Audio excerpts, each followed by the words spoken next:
Necesito Blanco de Ese Sister, and we're reading Saturnastra Melina. This is chapter 23, The Eye of Blood Red. The masquerade at Dukunha's unknown funeral took place in the late fall. Astrologers of the day predicted that the blood red moon was going to make an appearance that fall. As was tradition, in those days matters of war were put on hold. Not even the bandits dared to venture into the open road. No one ventured outside their hold for a week, and traffic within the funeral store was very limited. Most people had the superstitious fear of running into the fabled blood red. And at the end of this period, traffic resumed, and it wasn't too uncommon to find the bloody carcasses of some of the foolhardy individuals who dared to head out during this time. And thus the bizarre deaths that occur in this period help further fuel the legends of blood red. And in fact, nobody has seen blood red in the flesh in ages, or nobody has seen it and survived to tell the tale.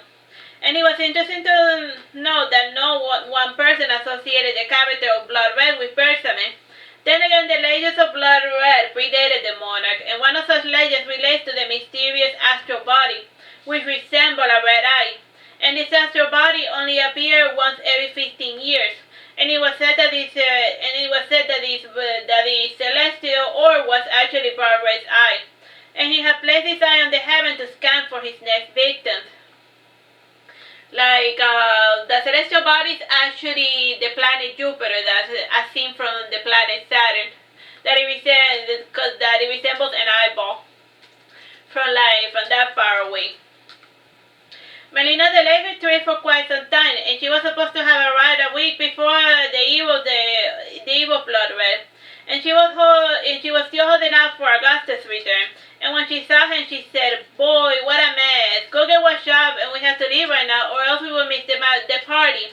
And I will leave you in charge of clothing, and your costume is already packed." "I thought you hated me," said Augustus sadly. "No, why would you think that? No, I was just very disappointed," said Melina, leaving Augustus better.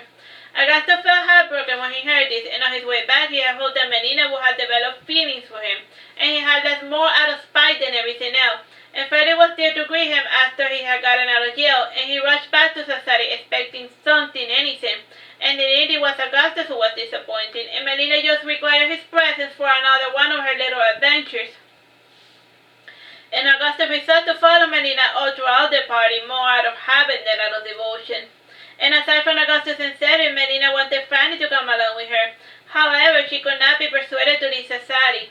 And around dusk, Augustus was ready to head out, and it was a bit unusual to head out during such ungodly hours. However, this was the time when Melina was most active. And shining over the sky was the blood red's eye. And this was the first time Augustus had ever seen him, and his attention was distracted when he saw Melina riding, and with Cedric following close behind. And Augustus asked, "I thought we were going to teleport there." "Why? We are only that 10-day journey from Nornath, and Cedric cannot be teleporting us all over the continent all the time. It is not good for his health, and besides, tonight is so pretty. And there is not a single cloud in the sky," said Melina. "Well noted, but aren't you afraid of blood red?" asked Augustus. "No," said Melina. "There's no such thing as blood red," interjected Cedric. "It's just bedtime stories combined with superstitious buffoonery. I am amazed that so many people still buy into such nonsense." "And what of the bodies?" insisted Augustus. "Opportunistic killers and nothing more," said Cedric. "And we should be fine as long as we keep our wits about us." Melina said nothing while hearing that little exposition, and for a moment it seemed to Cedric that Melina was going to comment on the matter. And as of late she kept her specialized knowledge to herself, and in the end Melina and her companions ended up traveling to her next funeral on horseback.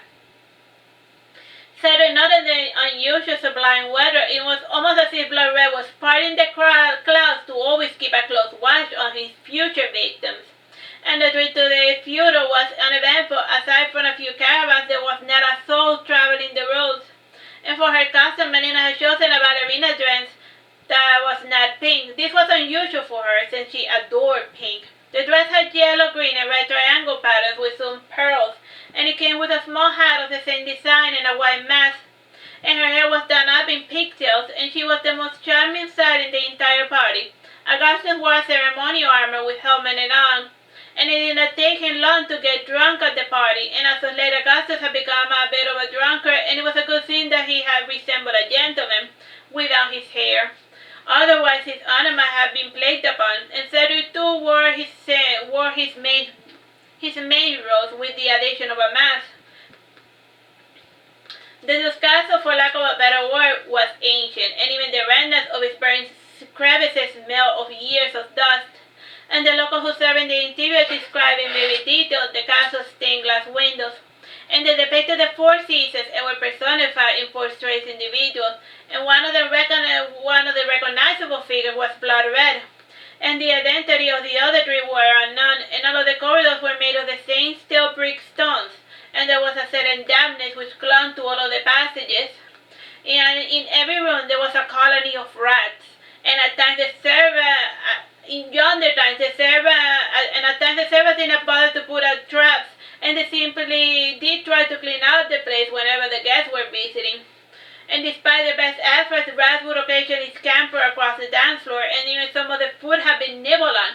Cedric realized then why Melina had insisted they bring their own food instead of eating what was in the castle. Because some of the rats had nibbled on the food. The rat-infested castle. She also insisted not to touch or drink anything that was offered, and Cedric has his own flask of gin, so he did not mind. As for Augusto, he was not too keen on listening to Melina as of late. And also they were a bit late to the party, and since they had eaten outside the castle. And at first Augustus tried to trail behind Melina, however she was soon swallowed up by the vortex of dancers, and calling it quits, Augustus made his way to the bar, and it was the last thing that Augustus remembered of the party. As for Cedric, he had spotted Sibano drinking a glass of wine, and this time the mask only covered up to his nose. And Cedric parted his lips and said, Cedric was interpreted by Baron. Baron too was in his mage gear, and he had not seen the lad for over a year now. He had grown quite a bit. And Baron was wearing his mask on the side of his head, and Cedric asked, "Where is his highness?" "I don't know," said Baron, "and I was keeping an eye on him, but I lost track of him in one of the corridors." "The guy's pretty big. How could you lose sight of him?" said Cedric, surprised. Baron shrugged his shoulders in response, like, "His highness means like the king burns a man." Baron shrugged his shoulders in response, and Cedric patted Baron's head and commented, "Don't feel bad, kid. Some things cannot be helped, and I too lost track of Melina half an hour ago. And what is she up to?" "The usual, I suppose," said Baron. "Tonight's a very good night for her to get some actual work done." Cedric went to wander about the castle, and he regretted this when he saw an army of rats scurrying past his feet, and Cedric did not typically pay attention to the rodents, and there were so few in the Danes' pavilion, and even when he did see one, it was usually caught by one of Melina's many rat traps, or cats.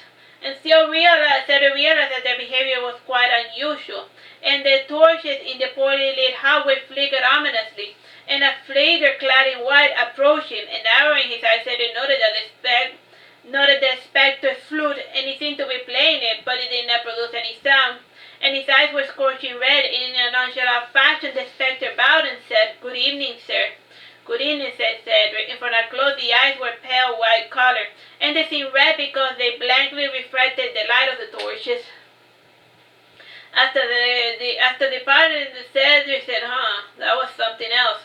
He then continued on his path, and his snooping brought him to the dungeons, and he always been curious about seeing a true torture chamber, and he heard voices from behind the iron door, and upon closer inspection he thought he recognized Melina's voice, and she said in a hushed voice, "So you're telling me we can't get out?" "Seems like it," said a woman's voice. "What's going on?" asked a child's voice. "Who knows, maybe this is for the best," said Melina. "I wonder," said the child, "and I do feel a bit sick." "It's probably this dang dismal dungeon," said Melina, "and we should return to our separate duties." Cedric did not hear any more spoken words for half an hour, and when he put all of his weight against the door, it gave away with a groan, and there was nobody inside the dungeon, and he did note the rusty, bloody weapons hanging in the walls, and he frowned when he saw a large pile of gold in a corner. These had all the telltale signs of a dragon's den, and he picked up a coin and he rubbed it against his index finger, and he could feel that something was inside the coin. The same could be said of each individual coin he picked up, and a strange wind rustled his robes, and the wind was strange indeed, since there were no windows. Like he felt that strange wind, but wait, there's no window. Why am I feeling a strange air passing by? And Cedric was 2 floors on the ground, and as the wind passed by, it flickered through the torches, and there was the subtle echo of laughter. And even to this day, Cedric wondered if Melina had been behind the dungeon door or not. And indeed, there was something odd going on in this part of the castle, and he was tempted to investigate further. However, his prudence kicked in, and he decided to make his way back to the ballroom away from all the strangeness. And on his way back, he bumped into a masked youth, and the young man said, sorry. He bowed as an apology, and then he grinned, showing his fake teeth. And there was a fine quality too, and Cedric could tell that the young man had a row of sharp, narrow, razor-sharp, shark-like teeth, and he had made gimmicks like that before, so Cedric was naturally not impressed. And once he returned to the party, he was intercepted by Baron, and he took Cedric's hand and said, I am leaving early, and something happened, and Sivano left in a fury. And it was nice seeing you again, Cedric, and you could visit the tower more often. And it has changed quite a bit since last you entered through its doors. I'd rather not, said Cedric. I do not have any pleasant memories of the place, and I feel I would just be in the way. Suit yourself, said Baron, departing. Cedric then spotted Melina, and she was carrying Augustus on her back, and it was a wonder how such a petite lady could bear such a burden. Then again, Augustus was only a head taller than Melina, and he simply looked bigger because he was sporting his ridiculous ceremonial armor. Melina said in a hushed voice, Bring the horses, we are leaving now. Why, asked Cedric. Melina breathed in a deep sigh and rolled her crimson eyes, and Cedric ran to complete Melina's command. And outside in the courtyard, he noted a commotion in one of the towers, and he was about to stop and look, but Melina's command echoed in the back of his mind. And Cedric saddled the 3 horses swiftly, and was not too used to doing this work, since Augustus or Melina normally saddled the horses, and around the time he was done, Melina had arrived to the stable. And with Cedric's help, she threw Augustus over the side of the mount, and she added a bit of rope to keep him from tipping over. And as she was heading out, one of the knights asked, Leaving so soon? My friend here is drunk, and I'm taking him back to the inn before he makes an even bigger fool of himself, explained Melina, snapping at her reins. Then I stepped aside and commanded, Fine, draw him up in a dish or something, then come back you here, pretty lady. Melina smiled before riding past them, and she rode across the drawbridge in a hurry, and she was followed by Cedric and Augustus, and his horse had been tied to Cedric's saddle. And Melina stopped by a local inn for a moment, and she left her companions outside while she cleared the bill. And after some time, the innkeeper and 2 of his servants came out with their luggage and a packed mule. They also stocked Melina's party with fresh supplies, and the innkeeper asked her, You be careful out there in the roads, little lady. It's dangerous to ride out there at this time. I'll be fine. Thank you for your honest concern, said Melina. And I would have warned you might want to camp out in the outskirts of town, just for today. What? Why? Asked the innkeeper aloud. Just a friendly advice. You may heed it if you want to or not, and with any luck, it will stay contained in the castle. And worst comes to worst, it might attack the town as well, explained Melina. After this ominous warning, Melina swiftly rode out of town, and Cedric was close in tow, and he was alarmed by her warnings, and Melina's party rode in silence until they were in the outskirts of the town. And once they were outside, Cedric breathed a sigh of relief. He looked in the direction of the town in a vague attempt to see if anything cool was happening. And Melina decided to camp in a mound facing the castle. The Onasfjorda had been twice as many in its former times, and as such it was surrounded by plenty of ruined buildings from its glory days. And this specific mound had a building which had a temple of some sorts at another time. The locals claimed it was haunted, but then again they usually said that about any ruined building. Before settling down, so they put out words and other magical traps around camp, and Melina shook her head sadly and said, That won't be necessary, Cedric. I think we will be safe if we stay here. How can you be certain, said Cedric, adding another magical glyph on the ground. Melina shrugged her shoulders in response, and she gently laid Augustus down inside the tent, and she then opened a flask from her belt and sipped a bit of pungent content into Augustus' lips. Augustus coughed and gagged, and Melina turned him on the side to help him breathe better. And there was a cold wind descending towards the town, and Cedric sat down before the fire, and from time to time he would look towards the city. And despite having such a clear sky near night, it was still pitch dark, and another large moons were out, and the only strong enough light source came from the sky belt, and the stars still had a rapacious vivacity, and at its center was the eye of blood red, and at the moment it was hovering right on top of the castle. Cedric heard a strange sound echoing in the wind, and after forcing his gaze, he saw smoke rising over the castle, and it was followed by a massive burst of flame, and from the distance Cedric could not discern what was causing the fire. He only saw it spread to all the parts of the town, and a large shade flew over them, blocking out the sky for a few seconds, and the shade carried with it a strong wind, and it threw in its direction falling leaves and a bit of ember. And the horses were terribly frightened, and Melina went to them to calm them down. And the only one who seemed completely undisturbed by the frightening sight was Augustus, who had slept right through everything. Alright, Sandra? 7 minutes, 30 seconds. Alright, well, I finished the chapter.